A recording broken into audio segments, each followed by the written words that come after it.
Kita nanaon kan sama Noboga. Tenang. Oh siap. Bisi Santai. kan. Mumpung nggak ada yang punya. Nggak ada yang punya. Siapa tuh bisa dibawa balik kan.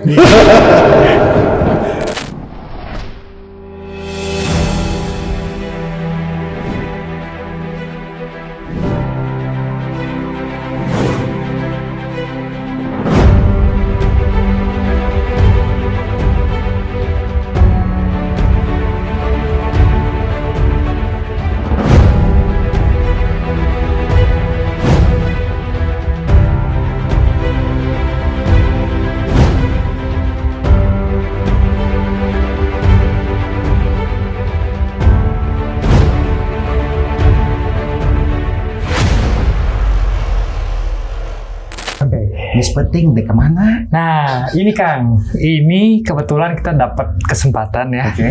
Mumpung nggak ada yang punya nih. Oke. Jadi ini adalah tempat salah satu hobi juga, Oke. yang dia juga mengembangkan aquaculture oral. Oke. Jadi ya alhamdulillah kita dapat kesempatan buat di sini. Mun keren tanah naon, mun teu keren Ya, geus lapar kan. keren. Oke, siap. Ayo Lanjut tuh ya. Gali, ayo. Wih.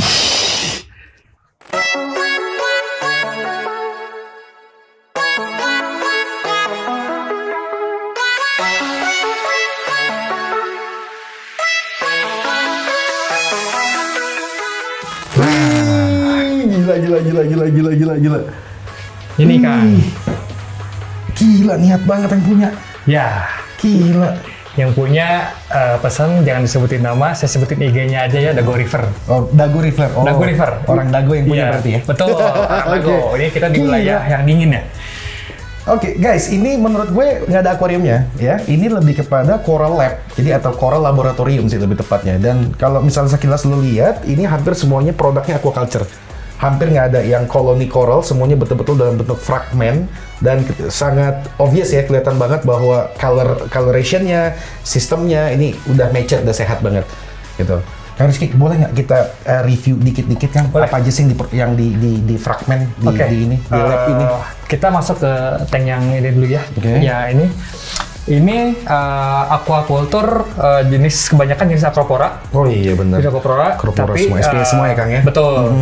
Tapi dia ukurannya dia masih size baby. Iya, ini baby banget nih, masih kecil banget ya. Masih baby dan setengah. Tapi mature ya? Betul. Ini Udah tank encrusted tank semua. ini umurnya udah 3 tahun, ini paling lama. Oh, pantes. Udah 3 tahun. Udah 3 tahun paling lama. 3 tahun. Air ini udah apa ya? Ibaratnya udah steady, udah stay di sistem ini sehingga apapun yang dimasukkan ke dalam air ini dia bisa membuat si coral itu lebih encrusted. Encrusted artinya Berkural. menciptakan kalsium karbonat untuk dia merekat terhadap artificial rocks yang dipakai di media tanamnya gitu. Wow. Amazing.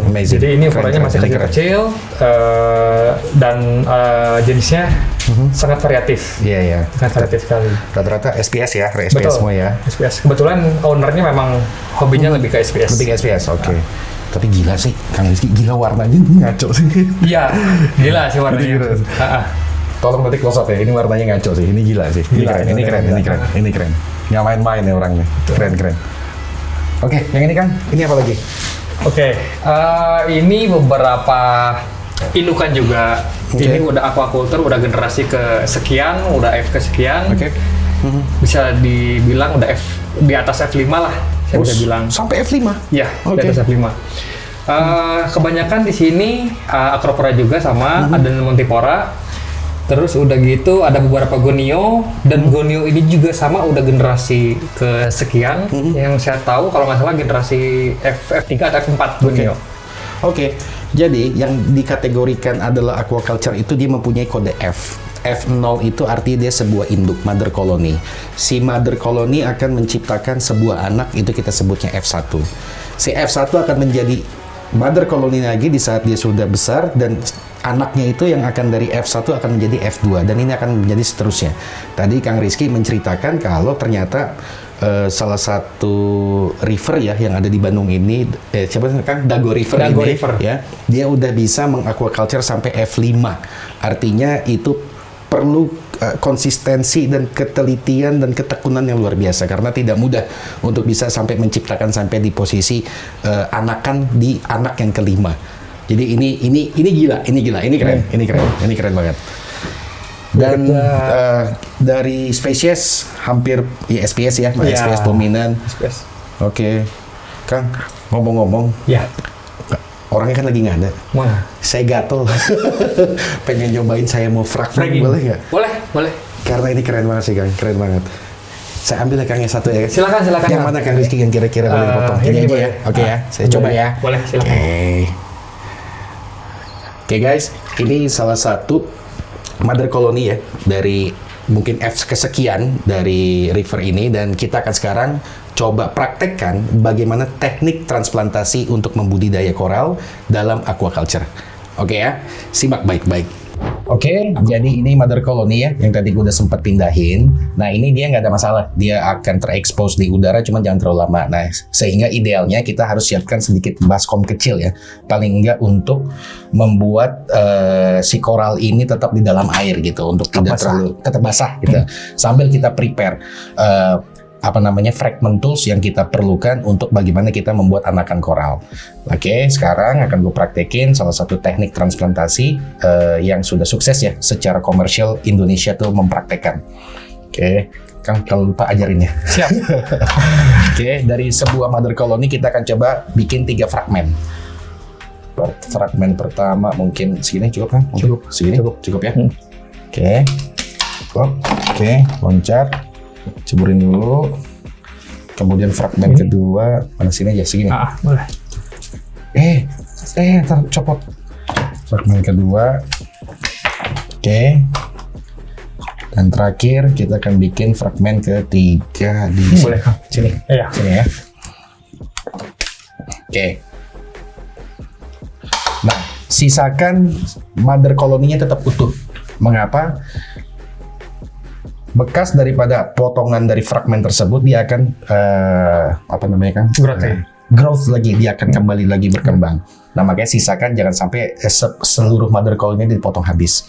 Nah, oke, kita taruh mother colony-nya, Kang Rizky, kita dibantu. Nah, sekarang teman-teman lu bisa lihat, lu udah berhasil membuat 3 fragmen anak koral.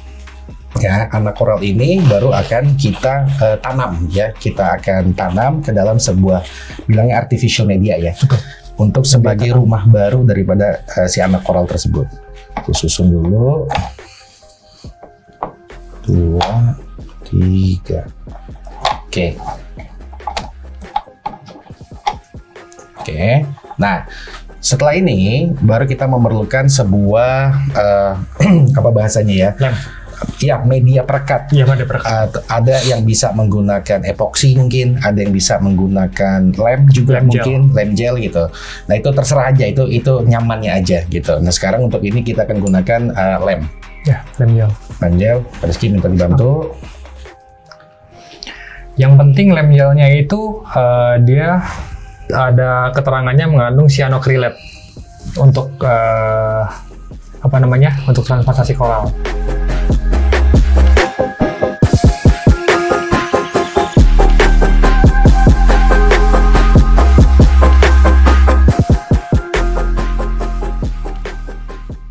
Jadi idealnya memang lemnya ditaruh dulu, baru setelah itu anak koralnya diletakkan di atas gumpalan lemnya itu.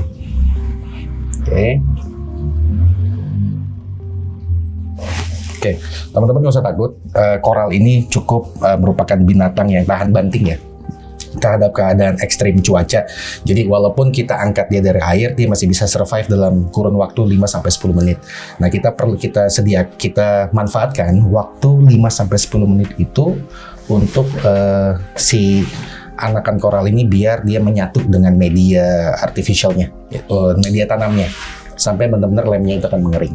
Oh, by the way, jenis yang kita transplantasikan untuk kali ini adalah jenis Acropora. Dan kebetulan dari sisi spesies ini merupakan spesiesnya tenuis, sehingga ini yang biasa disebutnya Acropora tenuis. Kita nanam kan sama Noboga? Nanam. Oh, siap. Diisi kan. Mumpung nggak ada yang punya. Mumpung nggak ada yang punya. Siapa tuh bisa dibawa balik kan. Lumayan dapat gratisan kita.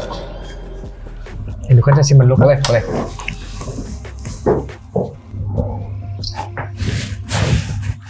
Sekilas kalau dilihat ya, memang warna dia coklat gitu, hampir kayak nggak ada warnanya malah. Tapi di saat dia udah ketemu dengan lampu biru yang mengandung fluorescence, nah maka klorofil yang ada di dalam koral ini dia akan menaikkan warna, warna sesungguhnya daripada si koral tersebut. Oke, misalkan kayak coklat aja kan, kayak nggak ada warnanya. Cuman pas udah kena UV, nah itu dia akan naik. Kita celup dulu ya. Celup di air ya. Biar lemnya ini. Oke. Udah cukup belum? Cukup ya. Oke. Sekarang setelah yang kita sekarang udah punya 3 fragmen koral ya, anak koral dari mother colony, dan sekarang udah siap untuk kita tanam di tempat tanamnya. Oke, yuk. Sekarang waktunya kita tanam. Ayo, Kang Rizky bantu. Kang Rizky bantu pegang. Saya coba tanam dulu satu. Oke, sekarang kita lagi proses penanamannya ya. Karena tadi dari fragmennya udah, terus udah gitu kita rekatkan dia ke dalam media tanam, dan sekarang proses untuk penanamannya. 1, 2, oke, harus terakhir bantuin nanam. Siap. Jadi sekarang udah ikutan jadi petani gue. Oke. Nah, sekarang proses daripada transplantasi koral itu sudah kita kerjakan. Sekarang kita sudah punya 3 anakan koral baru, dan dalam usia 3-4 bulan dia akan siap panen. Dan setelah dia panen, kurang lebih posisinya akan berukuran 5-7 cm. Gitu. Senang ya, Kang ya? Senang. Senang ya? Senang banget ya? Senang. Apalagi udah ngelihat dia bisa setelah dipotong dia bisa stable dan dia bisa growth dengan baik. Itu kepuasan lah. Nah, ini yang terakhir ya, Kang ya? Ya, ini juga masih fractang juga? Betul, ini fractang ketiga. Usianya berapa nih, Kang? Karena tadi di situ udah 3 tahun, di situ masih 2022 kalau nggak salah, ini masih lebih baru lagi nih. Mungkin ada 4 atau 6 bulan lah. Oh, masih baru banget ya. Cuman spesiesnya beda. Kalau di sana lebih banyak SPS-nya, ini lebih banyak soft coralnya. Soft coral. Oke. Ini ada zoantid, goniopora juga ada, Hevia ada, Cypastrea ada, Favia ada. Oke, jadi ini agak unik sebenarnya Dago River ini, karena umumnya liputan kita itu banyak mengambil scene-scene memang akuarium itu dalam bentuk nature gitu ya. Tapi untuk yang satu ini, karakter River ini lebih kepada dia betul-betul totally farming gitu, betul-betul dia menjadi seorang petani yang benar-benar tidak ada displaynya, tidak ada display yang dia tunjukkan yang besar atau apa, tapi semuanya lebih kepada lahan aja gitu, lebih kepada laboratorium malah lebih tepatnya. Betul. Karena sarana prasarana untuk membuat fragmentasi koral itu semua ada di satu ruangan semuanya ini. Ini cukup unik sih menurut gue. Gitu. Nah kalau ini Kang Rizky, apa lagi nih Kang Rizky? Yang ini? Nah, ini displaynya beliau. Oke. Displaynya beliau ini baru rescape beberapa bulan yang lalu lah. Cuma beberapa acroporanya masih dari tank yang sebelum rescape. Disimpan lagi di sini. Untuk kebetulan jenis yang Stylopora ya. Stylopora. Dia usianya udah 2 tahun. Dari 2 tahun? 2 tahun. Wow. Dari ukuran hanya sebesar 2-3 cm. 2-3, oke ya, that's the facts, oke. 2-3 cm anakan koral dalam waktu 2 tahun dia akan sebesar ini. Gitu. Jadi bayangin kalau ada banyak orang-orang kayak Kang Rizky, kayak si Dago River ini gitu ya, yang bisa untuk tekun ya untuk mendalami teknik budidaya koral dan membudidaya farming koral, karena jika itu tercapai maka konservasi koral Indonesia akan menjadi, bisa dikatakan kita akan menjadi coral bank dunia nantinya. Betul. Kalau misalnya nama kita banyak pelaku-pelaku seperti Kang Rizky dan Dago Koral. Dago River. Jadi guys, ini amazing ya buat gue. Dari ukuran 2-3 cm dalam 2 tahun ini mungkin udah bisa colonize kurang lebih 20 cm. Palm size ya? Palm size ya, sebesar ini sekitar 20 cm-an. Ini sih gila sih, keren banget. Oke, mature banget ya. Oh ya, dan ini juga buat referensi teman-teman yang pengen untuk misalnya memang mempunyai space ruangan yang tidak terlalu besar, ukuran ini bisa menjadi sebuah referensi ideal dengan ukuran panjang 70 cm, lebar ke belakang 40 cm, dan tingginya juga 40 cm. Dan kalau di scape dengan tidak terlalu padat, ini masih sangat sangat proper loh, sangat proper looks, proper display, dan enak juga kok dipandangnya, nggak perlu yang harus besar banget gitu untuk dipaksa jika memang ruangannya tidak memungkinkan gitu. Dan ini masih kelihatan banget, bisa kita lihat di sini contoh usia-usia fresh cut atau fresh fragment. Mungkin ukurannya masih 3 cm dan nantinya dalam waktu usia 1-2 tahun dia akan menjadi sebesar 20-25 cm seperti ini. Ini udah facts ya, udah bahwa budidaya koral itu sudah sangat berhasil di Indonesia gitu. Jadi Kang, thank you banget udah dibawa Sama-sama. nih ke laboratorium koralnya Dago River ya. Dago River. Thank you banget, senang banget kan. Ini jadi experience baru lagi dan ini yang merupakan sebenarnya menjadi background ya daripada YouTube channel ini untuk lebih memberikan public awareness, untuk memberikan knowledge tentang apa itu koral dan apa itu ekosistem terumbu karang. Nah, sehingga jika kita makin mengetahuinya dan kita makin mengetahui binatang ini seperti apa, kita bisa lebih untuk menghargai. Dan kita gue lupa ada berapa episode selama ini, tetapi untuk yang Bandung kali ini memang sangat unik ya, dan next week kita akan kunjungi teman-teman river kita yang ada di Semarang dan Surabaya. Siapa tahu kita akan dapat keunikan lainnya. Oke, Kang Rizky, sebelum kita tutup, tolong dong Kang, 1-2 message buat river-river Bandung maupun Indonesia deh Kang. Indonesia.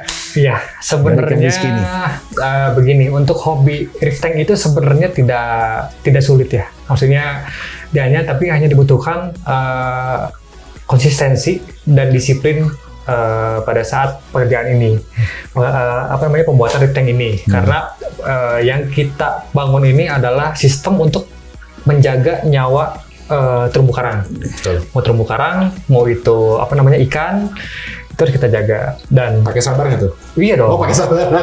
Pakai yakin, sabar, percaya, ikhlas. Jangan cepet-cepet bikinnya. Ya, kuncinya jangan di sabar. cepat-cepat. Betul, kita harus baca literatur yang tepat, bertanya-tanya kepada river-river yang lain yang ada di daerah masing-masing. Bagaimana pengalaman mereka, trial and error seperti apa, sehingga itu bisa bisa diantisipasi gitu buat nantinya buat pelajaran jadi kita juga gitu. Intinya itu sih. Oke, mungkin cukup sekian. Udah malam, udah pada lapar. Sekarang waktunya kita makan. Besok masih ada beberapa liputan lagi dan next week kita akan sambung dan kita untuk ketemu teman-teman kita yang di Surabaya. Oke, thank you. Bye. Bye.